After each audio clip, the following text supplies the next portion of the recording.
اگر ماں باپ کو تکلیف دی ہے اور ماں باپ نے زبان سے کچھ نہیں کہا لیکن دل سے ایسے جیسے اس لمحے میں ایک بد دعا قسم کی نکل آئی، اگر فرض کریں، ٹھیک ہے، دیکھیں ماں باپ کی بڑی اتھارٹی ہے.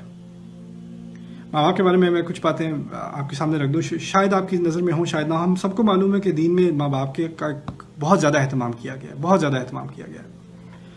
وَقَضَىٰ رَبُّكَ أَلَّا تَعْبُدُوا إِلَّا إِيَّاهُ وَبِالْوَالِدَيْنِ إِحْسَانًا. اپنے رب کے بعد والدین کا ذکر ہے. اس میں سمجھنے کی چیز یہ ہے کہ عام معاملات میں ہمیں اسلام کا حکم ہے. اسلام کا مطلب ہے سر تسلیم خام، جو کہا ہے وہ کر لو، مان لو. اسلام اپنے آپ کو بالکل سرنڈر کر دینا، اس کو اسلام کہا جاتا ہے. اپنے آپ کو سبمٹ کر دینا بالکل. اچھا، اسلام جو ہے سب سے نچلا مرحلہ ہے، اس سے اوپر ہے ایمان، اور اس سے اوپر ہے کیا؟ احسان. ٹھیک ہے، ہم سب کو احسان کرنے کا حکم نہیں دیا گیا. ہمیں اسلام کا حکم، اسلام کم از کم منیمم ریکوائرمنٹ اسلام ہے. اور سب سے زیادہ بہترین جو کوئی انسان کر سکے اس کو کیا کہا جاتا ہے؟ احسان. ٹھیک ہے، پاس ہونے کے لیے آپ کو کیا چاہیے؟ اسلام.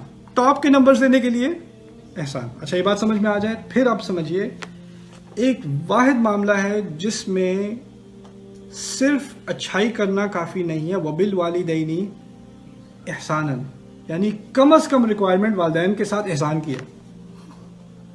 اور کسی معاملے میں کم از کم ریکوائرمنٹ احسان کی نہیں ہے. اطاعت ہے، اچھائی ہے، خیر ہے، احسان نہیں. احسان صرف والدین کے معاملے میں. یہاں تک کہ ایک آیت مجھے حیرت ہوتی ہے، سورۃ الانعام کی آیت ہے جس میں ان چیزوں کا ذکر ہے جو حرام ہے. قُلْ أَتْلُوا مَا حَرَّمَ رَبُّكُمْ عَلَيْكُمْ، تم آؤ میں تمہیں وہ باتیں بتاؤں جو تمہارے رب نے تمہارے اوپر حرام کی ہیں. شرک کا ذکر ہے، قتل کا ذکر ہے، ان چیزوں کا ذکر ہے. اور ان تمام چیزوں کے درمیان وَبِالْوَالِدَيْنِ احساناً. عجیب بات، اس آیت میں ان چیزوں کا ذکر ہونا چاہیے تھا جو منع ہے، حرام ہے. اور ان تمام ممنوعات میں سے ایک دم والدین کے ساتھ احسان. ممنوعات میں سے تھوڑی، یہ تو حکم ہے، جو کرنے کی چیز ہے، نہ کرنے کی چیز تھوڑی ہے. اس کا یہاں کا ذکر ہو رہا ہے. یہ حکمت ہے قرآن کی. یہ سکھایا جا رہا ہے کہ اگر اس سے تھوڑا بھی کم ہوا تو حرام ہے. یہ حرمات میں شامل، سورۃ الانعام کی آیت میں حرمات میں شامل ہے. سبحان اللہ. تو یہ مقام والدین کو دیا گیا ہے.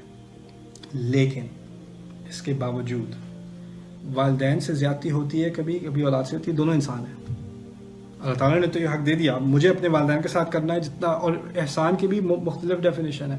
دیکھیے، اللہ تعالیٰ نے ہم میں سے کئیوں کو بڑے اچھے والدین نصیب دیے ہیں اور کئیوں کو ظالم والدین بھی نصیب دیے ہیں. ایسا بھی ہوا ہے. بچوں کے ساتھ زیادتی ہوتی ہے کہ نہیں ہوتی؟ اور جب وہ زیادتی کرتے ہیں بچوں کے ساتھ، کبھی کبھار تو بہت گھناؤنی قسم کی زیادتی ہے. ابھی میرے پاس ہر قسم کے کیس لوگ لے کر آتے ہیں کہ یہ ہوا ہے، میرے باپ نے میرے ساتھ یہ کیا تھا، میری ماں نے میرے ساتھ یہ کیا. میں حیران رہ جاتا ہوں، ماں باپ بھی ایسا کر سکتے ہیں؟ ہوتا ہے. اب ان ماں باپ کو اگر آپ ان کے حق میں کہیں کہ ان کے ساتھ احسان، اور اس کا مطلب آپ یہ سمجھیں کہ ان کے ساتھ تو آگے تم نے کچھ نہیں کہنا اور ان کے ساتھ بالکل بہترین تعلق اور برتاؤ، اور یہ زیادتی ہے. تو پھر احسان کا لفظ اچھی طرح سمجھ لیں. احسان ہوتا ہے جو میں اپنی جو میری لمٹ ہے نا، اس میں اور آپ کی لمٹ میں فرق ہے. جو میری صورتحال ہے اور آپ کی صورتحال ہے اس میں فرق ہے. دیکھیے، اگر کوئی بچہ اپنی صلاحیت کے اعتبار سے بہترین کرتا ہے تو اس کا 80 آتا ہے. وہ اس کا بہترین کیا ہے؟ 80 ہے. کسی اور کا بہترین 70 ہے، کسی اور کا بہترین 90 ہے، کسی اور کا بہترین 100 ہے. ایسا ہی ہوتا ہے نا. آپ کی صورتحال کے مطابق آپ بہترین کیا کر سکتے ہیں وہ احسان ہے. ہو سکتا ہے کہ کسی کی صورتحال ایسی ہو کہ اس کے والدین اتنے ابیوسو ہیں اور انہوں نے اس کو اتنی تکلیف دی ہے کہ وہ مریض بن گیا ہے. ان کو دیکھ کے اس کا بلڈ پریشر ہو جاتا ہے، یا ان کو دیکھ کے اس کو انگزائٹی ہو جاتی ہے. اب وہ ان سے ایک فاصلہ رکھتا ہے. یہ اس کا بہترین یہی ہے. بہترین سے بہترین جو کر سکتا ہے اس کا یہی ہے. یعنی وہ ایک ڈیپینڈ کرتا ہے ہر صورتحال پہ. دوسری طرف آئیے والدین کی طرف. والدین کو کبھی بچوں پہ غصہ آتا ہے، مجھے بھی آتا ہے. اب خدا دیکھ رہا ہے کہ میری جو بیٹی ہے اس نے جو مجھ سے بات کی جس سے مجھے غصہ آیا، اب میرا غصہ فرشتے لکھ رہے ہیں. میرا غصہ اس کے کھاتے میں اس کے خلاف لکھا جا رہا ہے کہ نہیں؟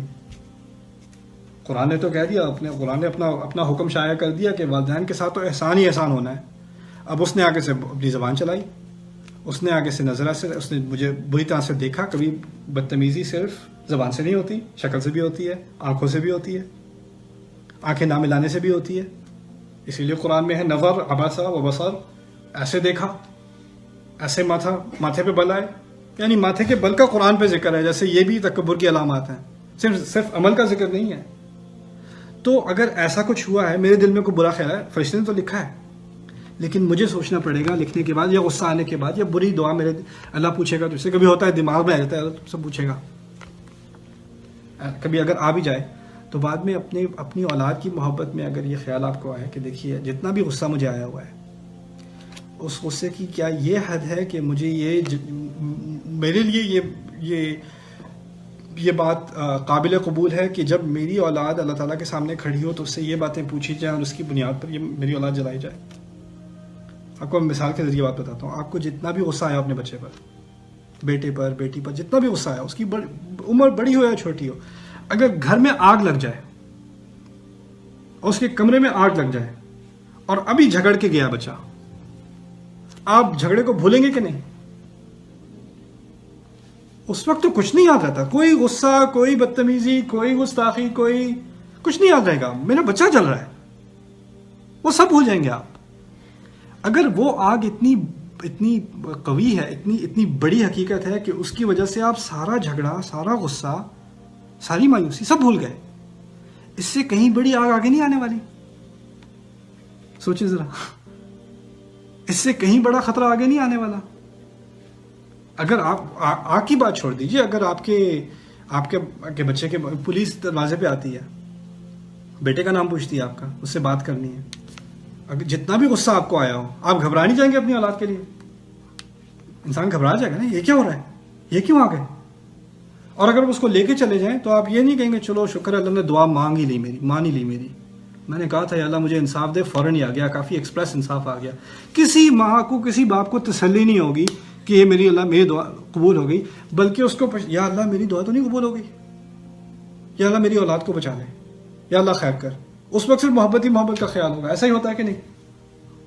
کہنے کا مقصد یہ ہے کہ وہ اگر آنے والی زندگی انسان کی نظروں کے سامنے ہونا تو اولاد کا غصہ بھی آرام سے یعنی وہ زیادتی تو زیادتی ہی رہے گی، آپ کی ڈس اپوائنٹمنٹ ہے، آپ کا غصہ اپنی جگہ ٹھیک ہے، لیکن وہ دعا جو غلطی سے نکلی ہو نا، یا انسانی ناطے سے نکلی ہو، اس کو آپ ریٹریکٹ بھی کر سکتے ہیں، میرے رب ایسا نہ کرنا، میری اولاد کو معاف کر دے، میری اولاد کو معاف کر دے، آپ اس کو پیچھے لے لیں، کوئی بات نہیں، یہ نہیں ہے کہ وہ پتھر میں لکھی گئی ہے۔ تو ان الحسنات یذہبن السیئات، اچھی چیزیں بری چیزوں کو مٹا دیتی ہیں، یہ تو قاعدہ ہے قرآن کا، تو ایسا ہی کرنا چاہیے اپنے اولاد کے ساتھ۔ کبھی ہوتا ہے ٹھیک ہے غصہ آئے گا، ہم اس زندگی میں تو ہونا ہی ایسا ہے، ایسا ہی ہوتا ہے۔ دیکھیے یعقوب علیہ السلام کو اپنی اولاد پہ بڑا غصہ تھا، کتنے سالوں انہوں نے اپنے باپ کو اس ٹارچر میں رکھا، بیٹے کو الگ کیا، آخر کار جب ریونین ہو بھی گئی، بچوں نے معافی مانگ لی، بچوں نے کھل کے معافی مانگ لی، باپ سے بھی معافی مانگی، اور انہوں نے باپ سے کہا کہ آپ ہمارے لیے استغفار کریں۔ دیکھیں ٹھیک ہے اللہ کا معاف کرنا، پتہ ہے اللہ کے معاف کرنے میں اور انسان کے معاف کرنے میں زمین آسمان کا فرق ہے۔ اللہ جب معاف کرتا ہے نا، جب توبہ قبول کرتا ہے تو وہ آپ کے گناہوں کو اچھائیوں میں بدل دیتا ہے، فَأُولَئِكَ يُبَدِّلُ اللَّهُ سَيِّئَاتِهِمْ حَسَنَاتٍ۔ اللہ جب کسی چیز کو دبا دیتا ہے، یعنی جس آپ کے گناہوں کو دفنا دیتا ہے، تو اس کا دوبارہ ذکر نہیں ہوتا، ختم ہو گئی بات، بالکل نئی سرے سے شروع۔ کوئی توبہ، جب کوئی اسلام قبول کرتا ہے، شہادت دیتا ہے، تو وہ ایک توبہ ہی ہوتی ہے، میں اللہ تعالیٰ کی طرف واپس آیا ہوں، تو کیا ہوتا ہے اس کے پچھلے گناہوں کے ساتھ؟ سارے کے سارے گناہ معاف، سب ختم، بالکل نئی کلین سلیٹ۔ لیکن انسان اس چیز کا قادر نہیں ہے، ہمیں ایسی صلاحیت نہیں دی گئی۔ آپ کے ساتھ اگر کسی نے بہت زیادہ زیادتی کی ہے، وہ آ کے معافی بھی مانگ لے تو وہ مٹ نہیں جاتی، آپ معافی قبول بھی کر لیں، آپ اس طرح کا معاف نہیں کر سکتے جس طرح کا ہمارا رب معاف کرتا ہے۔ اسی لیے ان آیات میں جن میں غل کا ذکر ہے، سورۃ الحجر میں غل کا ذکر ہے کہ ایک بری، آپ کے دل میں برے جذبات تھے کسی کی طرف، وہ آپ نے جتنی بھی کوشش کر لی نہیں نکلے، وہ ایسے جذبات ہیں وہ اہل جنت کے دلوں میں ہوں گے۔ اس سے کیا بات نکلی کہ اگر آپ کے دل میں کسی کے بارے میں کوئی بری فیلنگ ہے، وہ آپ نہیں نکال سکے، اس کا مطلب یہ نہیں کہ آپ میں تقویٰ نہیں ہے، ایمان نہیں ہے، صبر نہیں ہے، یہ چیزیں جائز ہیں، یہ چیزیں اپنی جگہ ہیں، صحابہ میں بھی ہوتی تھیں۔ علی رضی اللہ عنہ وہ دعا پڑھ کر کہتے تھے کہ جو میرا خلافت کے معاملے میں جھگڑا ہوا ہے جن میرے بھائیوں کے ساتھ، میرے رب مجھے ان میں سے بنا جن کے دلوں میں سے یہ غل قیامت کے دن نکال لیا جائے۔ اور پھر ان آیات میں آگے آ کے بات کی گئی ہے نبئ عبادی انی انا الغفور الرحیم، میرے عباد کو بتا دیں، میرے بندوں کو بتا دیں اے نبی میں ہی ہوں معاف کرنے والا، رحم کرنے والا، میرے علاوہ کوئی اور نہیں ہو سکتا. یعنی جس طرح کی مغفرت ہمارا رب کرتا ہے، جیسا رحم ہمارا رب دکھاتا ہے، وہ ہماری صلاحیت میں نہیں ہے. تو کہنے کا مقصد یہ ہے کہ ٹھیک ہے اگر آپ نے معاف کر بھی دیا لیکن پھر بھی آپ کو تکلیف رہی، وہ آپ نہ گناہ گار ہیں، نہ اس سے مراد ہے کہ آپ کسی کا نقصان چاہتے ہیں، نہ اس کو سزا دینا چاہتے ہیں، لیکن تکلیف اپنی جگہ تکلیف ہوتی ہے. اسی لیے یعقوب علیہ السلام نے کہا تھا جب ان کے بیٹوں نے سالوں تکلیف دینے کے بعد معافی مانگی تو اٹس ناٹ انف. کیا کہتے ہیں سوف استغفر لکم ربی، اچھا میں مانگ لوں گا. یہ نہیں کہا اچھا ہاں وہی مانگ لیتا ہوں، کہا مانگ لوں گا بعد میں ابھی نہیں، ابھی بہت غصہ ہے.